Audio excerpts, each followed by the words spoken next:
The North American B-24 Liberator originated from a 1938 United States Army Air Corps requirement for a heavy bomber that could surpass the capabilities of the Boeing B-17 Flying Fortress in range, speed, and payload. At the time, the Army Air Corps sought an aircraft that could deliver substantial bomb loads over intercontinental distances, anticipating the possibility of long-range campaigns in both the Atlantic and Pacific. North American Aviation, primarily known for trainers and medium bombers, was tasked with designing a 4-engine heavy bomber under an ambitious schedule, with the Air Corps expecting a prototype within 2 years.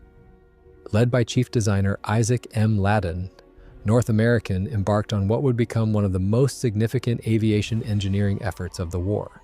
Ladden's team conceived a design that prioritized range and payload without compromising production efficiency. The B-24 introduced a high aspect ratio Davis wing, a thin, long-span design that generated less drag and offered superior lift-to-drag ratios compared to contemporary bombers. This wing allowed the aircraft to fly higher and farther than the B-17 while carrying comparable or greater bomb loads. The fuselage was designed with a slab-sided, nearly rectangular cross-section, maximizing internal volume for fuel tanks, crew stations, and bombs. To save weight and increase aerodynamic efficiency, the B-24 featured a tricycle landing gear, an unusual choice for heavy bombers of the time, which improved ground handling and pilot visibility during takeoff and landing. The design faced significant engineering challenges. The Davis wing, though aerodynamically efficient, had low structural depth, making it more flexible and less forgiving during high-stress maneuvers and turbulence. The bomb bay doors were constructed as rolling shutters, reducing drag when open but adding mechanical complexity. Integrating 4 Pratt & Whitney R1830 twin Wasp engines required extensive cooling and reliability testing, particularly as the aircraft was intended to operate at high altitudes for long durations. Furthermore, the Air Corps demanded rapid manufacturability, compelling North American to design a structure that could be assembled in large numbers across multiple factories. Despite these hurdles, the B-24 design promised unprecedented operational potential. A range of over 2,000 miles, a cruising speed of 215 miles per hour, and a maximum bomb load of up to 8,000 pounds on shorter missions. Its ability to deliver strategic strikes deep into enemy territory and perform maritime patrols over the vast expanses of the Atlantic and Pacific made it a versatile tool for the evolving U.S. strategy.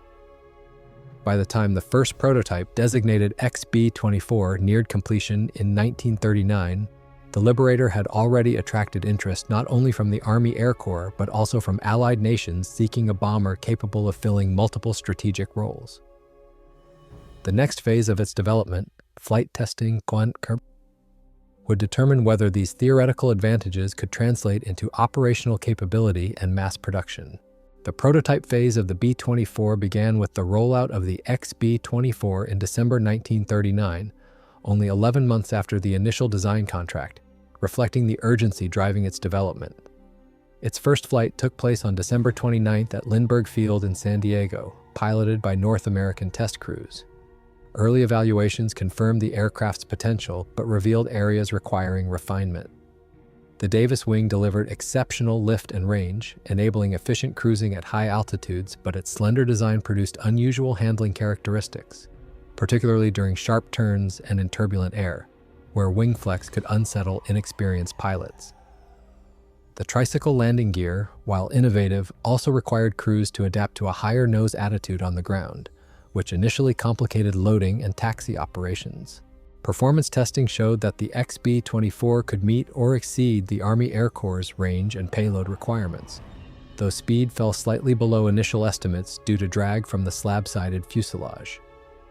Engineers focused on optimizing the engine nacelles, cowling shapes, and propeller pitch controls to improve aerodynamic efficiency. Reliability trials highlighted cooling issues in the Pratt & Whitney R1830 engines at sustained high-power settings, prompting modifications to the cowl flaps and internal ducting to ensure durability on long missions. The aircraft's retractable rolling bomb bay doors, designed to reduce drag during bomb runs, also needed reinforcement, after initial tests revealed susceptibility to jamming and freezing conditions. To expedite its entry into service, the Army placed an initial production order even before testing was complete. leading to the creation of the B-24 pre-production models in early 1940. These aircraft incorporated structural reinforcements to the wing spars, improved engine cooling systems, and strengthened landing gear assemblies. Armament layouts, initially limited to a handful of manually operated 30 and 50 caliber machine guns, were expanded to include powered turrets in later pre-production aircraft to address concerns about vulnerability to enemy fighters. Further development accelerated as foreign interest grew. The French government, anticipating the fall of France, placed orders for the B-24, prompting the adaptation of early production aircraft for export. Although these planes were eventually redirected to Britain following France's defeat.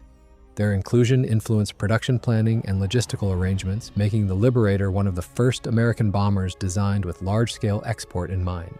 By mid-1940, with flight testing validating its performance envelope and production lines scaling up, the B-24 transitioned from an experimental project into a cornerstone of American and Allied air strategy.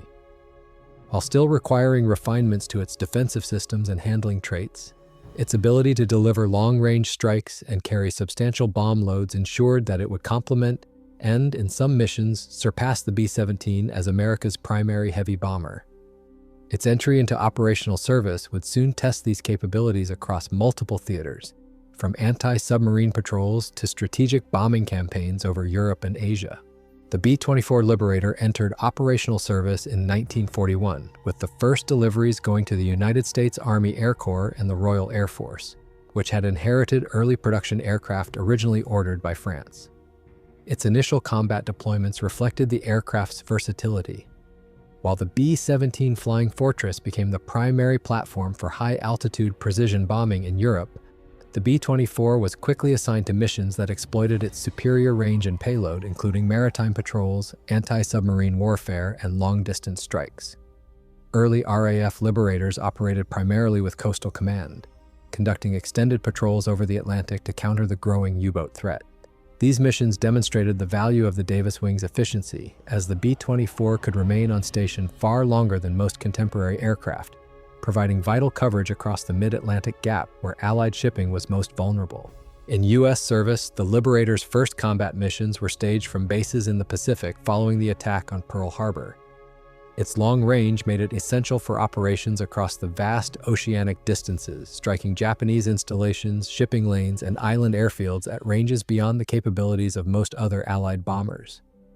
Early missions exposed some of the B-24's operational challenges, including its heavy control forces and sensitivity to battle damage due to the relatively delicate wing structure. However, crews praised its ability to carry substantial bomb loads over extreme distances, often flying missions exceeding 12 hours in duration, a feat few other bombers could match at the time. As production ramped up in 1942, the B-24 began equipping more U.S. Army Air Forces units, initially supplementing the B-17 rather than replacing it.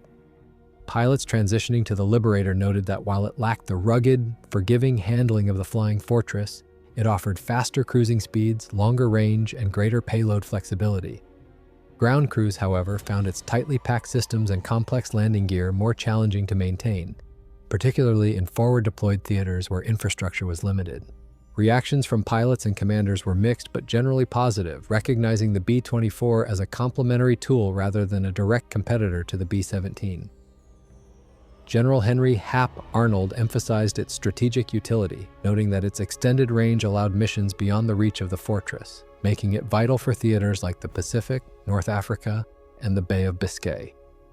In RAF Coastal Command, where Liberators were fitted with radar and depth charges, they began closing the mid-Atlantic gap by late 1942, a critical factor in reducing Allied shipping losses to German submarines. By the end of 1942, the B-24 had established itself as a workhorse of Allied air operations. Its early operational record highlighted both its strengths, range, payload, and speed, and its weaknesses, such as vulnerability to concentrated fighter attacks and demanding flight characteristics. These lessons would inform tactical adjustments and design refinements, setting the stage for its broader deployment in the massive strategic bombing campaigns that would unfold across Europe and Asia in the following years. The B-24 Liberator's role expanded dramatically in 1943 and 1944, as it became one of the most heavily utilized heavy bombers in the Allied arsenal across multiple theaters. In Europe, the aircraft joined the strategic bombing offensive against Germany, flying alongside B-17 formations under the 8th and 15th Air Forces. Its greater range allowed the Liberator to reach industrial and military targets deeper inside occupied Europe and Germany, including those beyond the practical reach of B-17s at the time. Missions from bases in Italy as part of the 15th Air Force saw B-24s striking vital oil refineries and factories in the Balkans, Austria, and Germany, significantly disrupting Axis fuel supplies and industrial output. The Liberator's flexibility also made it indispensable in the Pacific and Mediterranean theaters. In the Pacific, B-24s conducted extensive island-hopping campaigns, bombing Japanese strongholds and shipping lanes, often at extreme ranges exceeding 1,500 miles round trip. Their ability to operate from austere forward airstrips and carry large payloads allowed the United States to sustain a relentless bombing presence over widely dispersed targets. In North Africa and later Italy, B-24s targeted supply hubs, ports, and troop concentrations, supporting Allied ground offensives from Tunisia to the Italian peninsula. Combat experience during this period revealed both the strengths and vulnerabilities of the B-24. Its speed and range made it difficult for enemy fighters to intercept before the arrival of long-range escorts like the P-51 Mustang. However, its relatively light defensive armament compared to the B-17 and its less robust structure made it more vulnerable when forced to operate without escort, particularly during raids against heavily defended targets. Losses in operations such as the August 1943 raid on Ploiești's oil refineries underscored these risks. During that mission, B-24 groups flying low-level attacks suffered severe casualties, with over 50 aircraft lost or damaged beyond repair in a single day, though the strikes inflicted lasting damage on Axis oil production. To improve survivability, crews developed new formation tactics, often flying in tight defensive boxes to maximize overlapping fields of fire from the Liberator's up to 10 50 caliber machine guns. Many aircraft were retrofitted with additional armor and revised gun placements, including nose and tail turrets, to better defend against frontal and rear attacks. These adaptations, combined with the eventual availability of escort fighters, reduced losses and allowed B-24 units to maintain pressure on Axis industrial and logistical networks. By late 1944, the Liberator had become a cornerstone of Allied strategic bombing, responsible for delivering millions of tons of ordnance across Europe, Asia, and the Pacific. Its ability to carry heavy payloads over long distances ensured that no theater of war was beyond reach, and its growing numbers, produced at an unprecedented scale through factories like Ford's Willow Run plant, enabled the Allies to sustain round-the-clock bombing campaigns. While demanding to fly and maintain, the B-24's operational impact during this period cemented its reputation as one of the decisive instruments of Allied air power. The B-24 Liberator's continuous evolution during the war resulted in a wide range of variants, each addressing specific operational requirements and reflecting the rapid pace of wartime innovation. The B-24D marked the first mass-produced version to see extensive combat, incorporating a longer range and additional defensive armament compared to the early C models. As combat losses revealed vulnerabilities, subsequent iterations introduced critical changes. The B-24H and J, two of the most produced versions, added nose turrets with twin 50 caliber machine guns to counter head-on attacks, along with improved tail and waist gun positions to enhance defensive coverage. These refinements made later Liberators more survivable during deep penetration raids into heavily defended airspace over Germany. Specialized versions expanded the aircraft's role beyond traditional bombing missions. The PB-4Y-1 and later PB-4Y-2 privateer, developed for the U.S. Navy, adapted the Liberator airframe for long-range maritime patrol and anti-submarine warfare. These aircraft featured radar, extra fuel capacity, and modified armament to engage enemy shipping and submarines over the Atlantic and Pacific. Other variants, such as the C-87 Liberator Express, converted the bomber into a transport aircraft capable of carrying cargo and personnel on intercontinental routes, including the vital supply runs over the hump between India and China. The F-7 photo reconnaissance version replaced armament with cameras and fuel tanks, performing long-range intelligence-gathering missions deep into enemy territory. International operators also fielded the Liberator in various forms. The Royal Air Force employed B-24s for both strategic bombing and coastal command operations, where their range allowed them to patrol the mid-Atlantic Gap and strike U-boats far from Allied naval bases. The aircraft's flexibility saw it supplied to the Royal Canadian Air Force, the South African Air Force, and Free French units, among others, expanding its reach across global fronts. Production innovations enabled the Liberator to achieve unprecedented numbers, with over 18,400 built by war's end, making it the most produced heavy bomber in history. Factories like Ford's Willow Run plant revolutionized mass aircraft production, applying assembly line techniques that allowed an aircraft to be completed every hour at peak output. This industrial scale ensured that the Liberator could meet the staggering operational demands of the Allied air forces, replacing losses and expanding into new theaters as the war intensified. While these variants and adaptations enhanced the B-24's versatility, they also pushed the airframe to its structural and handling limits. Pilots often remarked on the aircraft's heavy control forces, challenging low-speed handling and susceptibility to catastrophic wing failures if badly damaged. Nevertheless, the combination of range, payload, and sheer availability allowed the B-24 to fulfill roles no other Allied bomber could match as effectively, securing its position as a critical asset in the final years of the conflict. Its diverse configurations ensured it remained adaptable even as mission profiles shifted, from strategic bombing to convoy protection, reconnaissance, and logistics support, making it one of the most indispensable aircraft of the Second World War.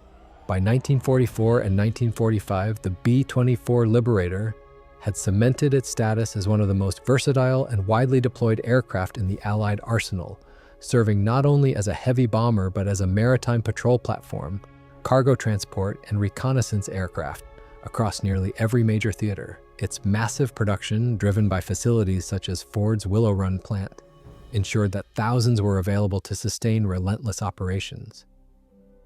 In Europe, B-24 groups under the 8th and 15th Air Forces continued to strike industrial centers, oil refineries, and transportation networks deep inside Germany and occupied territories, complementing the B-17 formations while often handling the longest-range missions. Their ability to reach critical targets like Berlin, Vienna, and the Ploiești oil fields allowed the Allies to cripple Axis production and fuel supplies in the closing stages of the war. In the Pacific, the Liberator's extended range made it the principal heavy bomber for U.S. operations until the Boeing B-29 Superfortress became available in 1945. From bases in the Central and Southwest Pacific, B-24s conducted extensive raids on Japanese garrisons, supply lines, and shipping, often operating over stretches of ocean exceeding 2,000 miles round trip. They also played a pivotal role in the Philippines campaign and in cutting Japanese logistical lifelines across Southeast Asia, striking ports and convoys that sustained enemy garrisons on isolated islands. Beyond bombing, specialized Liberator variants made significant contributions to Allied victory. Maritime patrol versions fitted with radar, sonobuoys, and depth charges drastically reduced U-boat effectiveness in the Atlantic, helping close the mid-ocean gap where Allied shipping had been most vulnerable. Transport-configured C-87 Liberators kept critical supply lines open, particularly across the treacherous Hump route over the Himalayas, where they carried fuel and supplies to sustain Chinese and American forces. Photo reconnaissance F-7s provided vital intelligence for strategic planning, mapping enemy defenses, and confirming bomb damage assessments. Despite its adaptability and output, the B-24 remained a demanding aircraft to fly and maintain. Its heavy control inputs, relatively fragile wing structure, and tendency to catch fire when fuel tanks were hit required skill and caution from its crews. Casualty rates, particularly during unescorted deep penetration raids, were severe in 1943 and early 1944, though these declined significantly with the widespread introduction of long-range fighter escorts like the P-51 Mustang and improved formation tactics. Even with these challenges, aircrews acknowledged the Liberator's unmatched utility, capable of carrying greater bomb loads farther than the B-17, making it indispensable for missions where reach and payload outweighed its handling drawbacks. As the war drew to a close, the Liberator's production numbers, over 18,000 built, and operational reach solidified its legacy as the most produced heavy bomber in history. It had become a cornerstone of Allied air strategy, delivering destruction to Axis industry, protecting vital shipping routes, and providing logistical and reconnaissance support that extended the Allies' global reach. Its versatility ensured that, despite its shortcomings, the B-24 was one of the defining instruments of Allied air power, helping bring about the collapse of Axis resistance across Europe and the Pacific by the time hostilities ended in 1945. After the Second World War, the B-24 Liberator rapidly transitioned from a cornerstone of Allied air power to a surplus asset, yet its utility and adaptability allowed it to remain in service for several years in various roles and with multiple nations. As jet-powered bombers like the Boeing B-47 and English Electric Canberra began to define post-war air strategy, the B-24's operational relevance as a frontline bomber declined, but its range and payload capacity ensured that many airframes found new purposes. Numerous aircraft were converted into transports, weather reconnaissance planes, and training platforms, with designations such as C-87 or RY for cargo duties, and RB-24 for reconnaissance missions, supporting post-war logistical and intelligence needs. Internationally, surplus B-24s were distributed through aid programs and sales to Allied nations seeking affordable, long-range aircraft during the early Cold War. The Royal Canadian Air Force, Royal Australian Air Force, and South African Air Force retained Liberators into the late 1940s, using them for maritime patrol and transport. In Europe, countries like France, the Netherlands, and Portugal incorporated ex-US or ex-British B-24s for colonial policing, cargo flights, and coastal surveillance, capitalizing on their ability to cover vast distances where modern jet bombers were unnecessary or impractical. Some of these aircraft saw operational use in regional conflicts, including in Southeast Asia and North Africa, where their endurance and payload made them valuable despite their aging design. Specialized post-war conversions extended the B-24's lifespan further. Weather reconnaissance units employed the type for Arctic and Pacific storm tracking, while some were modified for early electronic intelligence gathering tasks as tensions with the Soviet Union grew. The U.S. Navy's PB-4Y2 Privateer, a derivative of the B-24 with a lengthened fuselage and single vertical tail, continued operating well into the 1950s as a patrol bomber and reconnaissance platform, conducting anti-submarine patrols and surveillance missions during the early Cold War years. By the mid-1950s, most military B-24s were retired, scrapped, or relegated to secondary duties as jet aircraft rendered piston-engine bombers obsolete. However, a small number transitioned to civilian service, hauling cargo and passengers for fledgling airlines or private operators, particularly in remote regions where their range and rugged construction remained advantageous. Meanwhile, surviving airframes became prized by museums and collectors, marking the beginning of the warbird preservation movement. Several B-24s were restored to flying condition, becoming centerpieces at air shows and historical commemorations. Today, the Liberator's legacy endures both as a technological milestone and a symbol of Allied industrial and operational might. Though overshadowed in popular memory by the B-17, the B-24's unmatched production numbers, range, and versatility made it one of the most consequential aircraft of the Second World War. Its post-war service across multiple roles and nations underscored the adaptability of its design, while surviving examples, displayed in museums or flying as restored warbirds, continue to illustrate the scope and impact of the heavy bomber that played a pivotal role in securing Allied victory and shaping the trajectory of post-war aviation. The B-24 Liberator's enduring significance lies in its combination of industrial scale, operational versatility, and influence on post-war aviation.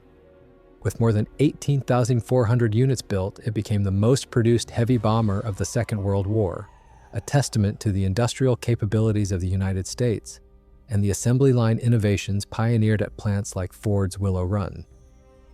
Its sheer numbers enabled the Allies to sustain continuous operations across multiple fronts, from Europe to the Pacific, while simultaneously performing critical roles in anti-submarine warfare, long-range reconnaissance, and global logistics.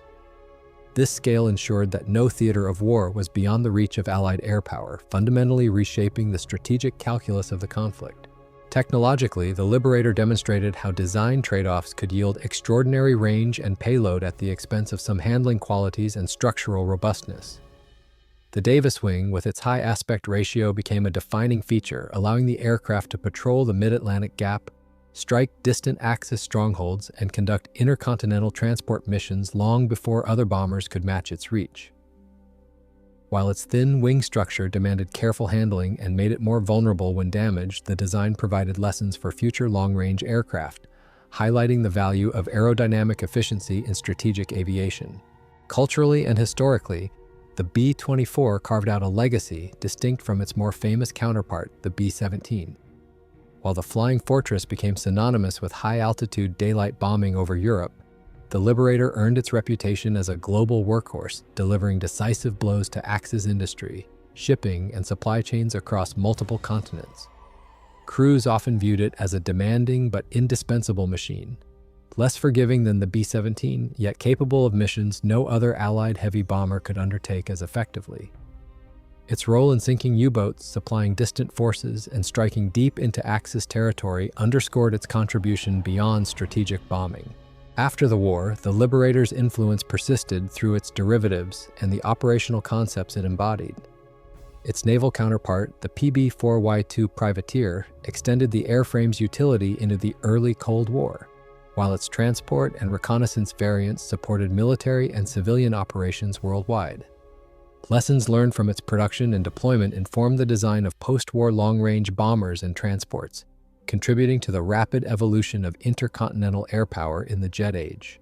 Today, the B-24 remains a cornerstone of aviation heritage, even if its reputation is often overshadowed by other Allied bombers. Restored examples, including rare airworthy models, serve as reminders of its industrial and operational impact, appearing at air shows and museums to preserve the story of a bomber that, despite its quirks and challenges, became one of the most critical tools in securing Allied victory. Its legacy is not only in its numbers, but in its role as a versatile platform that bridged the gap between pre-war heavy bomber concepts and the global, multi-role air power that would define the latter half of the 20th century. The B-24 Liberator's operational influence extended well beyond its wartime role, as its airframe and derivatives continued shaping aviation during the transitional years of the late 1940s and early 1950s. Surplus Liberators became foundational assets for nations rebuilding their air forces, often serving as stopgap solutions until more modern jets could be acquired. Many Allied nations that had relied on the B-24 during the war, including Canada, Australia, and South Africa, continued to operate the aircraft for patrol, transport, and training missions. European countries such as France, the Netherlands, and Portugal integrated B-24s into their post-war fleets for colonial policing, maritime surveillance, and cargo flights, where their long range and substantial payloads provided a practical advantage in regions lacking infrastructure for newer aircraft. In the civilian sector, several B-24s were converted for commercial use, particularly as freighters and passenger transports in remote areas. Stripped of their armament and refitted with reinforced floors, additional fuel capacity, and basic passenger accommodations, these aircraft offered airlines and charter operators a cost-effective solution for long-range routes across Africa, South America, and the South Pacific. Although their maintenance demands were high compared to purpose-built civilian aircraft, their availability and endurance made them valuable to industries and governments operating far from established hubs. The B-24 also played a part in the early Cold War, particularly through its derivatives and specialized roles. The U.S. Navy's PB-4Y2 Privateer, with its lengthened fuselage, single vertical stabilizer, and enhanced defensive armament, remained active into the mid-1950s as a maritime patrol and reconnaissance aircraft. These aircraft conducted anti-submarine patrols, surveillance of Soviet naval activity, and early electronic intelligence missions, extending the Liberator lineage into new strategic domains. Weather reconnaissance and research variants operating in the Arctic and Pacific collected crucial data for military planning and meteorological studies, often flying in conditions that tested the airframe's durability to its limits.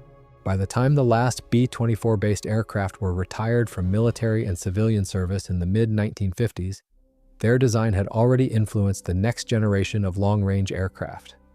The lessons learned from the Davis wing, modular construction, and mass production techniques carried into post-war bombers and transports, including early jet-powered designs. While few original B-24s survived the widespread scrapping of surplus airframes, the type's extended post-war utility ensured its impact lingered well beyond its frontline career. Today, the handful of preserved and restored Liberators, many painstakingly reconstructed from salvaged components, stand as representatives of an aircraft that not only helped win the war but also bridged the gap into the modern era of global aviation. Their continued display and flight at museums and commemorative events highlight the Liberator's broad service record, from hammering Axis industry to patrolling post-war seas and skies, ensuring its story remains an enduring chapter in the history of 20th century air power. The legacy of the B-24 Liberator endures as a symbol of industrial capacity, operational versatility, and the evolution of global air power during the mid-20th century. Built in greater numbers than any other heavy bomber of the Second World War, its production scale alone marked a turning point in military aviation, showcasing the effectiveness of mass manufacturing techniques that would shape aerospace industries for decades. Facilities like Ford's Willow Run plant demonstrated how assembly line efficiency could transform strategic aircraft production, delivering a Liberator every hour at peak output and ensuring the Allies could sustain bombing campaigns, maritime patrols, and transport operations on a global scale. Operationally, the B-24 redefined the expectations for a heavy bomber. Its Davis wing and slab-sided fuselage, though demanding on crews and maintenance teams, allowed it to carry substantial payloads across distances unmatched by most contemporaries. This capability enabled it to fill roles beyond strategic bombing, from anti-submarine warfare in the Atlantic to long-range strikes across the Pacific and critical supply missions over the Himalayas. While it lacked the ruggedness and forgiving flight characteristics of the B-17, its ability to adapt to diverse missions ensured it remained indispensable throughout the conflict and into the immediate post-war years. Culturally, the Liberator occupies a unique position in aviation history. Overshadowed in public memory by the B-17's iconic image, it nonetheless played a more expansive operational role, fighting not only over Europe but in nearly every major theater of the war. For air crews, it was both respected and feared. Respected for its reach and payload, feared for its heavy control forces and structural vulnerabilities under fire. Yet its global impact, from crippling Axis logistics to safeguarding Allied shipping, positioned it as one of the most consequential aircraft of its era. In the decades following its retirement, surviving B-24s became rare but significant symbols of the Allied war effort. Restored examples, including a handful kept airworthy by museums and heritage organizations, offer modern audiences a tangible connection to the aircraft's role in shaping the outcome of the war. Their preservation, alongside archival footage and oral histories, continues to highlight the Liberator's contributions to military and technological history. Ultimately, the B-24 stands as more than just the most produced heavy bomber of the Second World War. It represents the fusion of industrial ingenuity, aerodynamic innovation, and strategic necessity that allowed the Allies to project power across oceans and continents. Though demanding to fly and maintain, it was a machine that embodied the global nature of the conflict, bridging roles from bomber to patrol aircraft to transport. Its legacy endures not only in museums and airshows, but in the lessons it left for aircraft design, production, and the doctrine of long-range, multi-role aviation that would define the post-war era.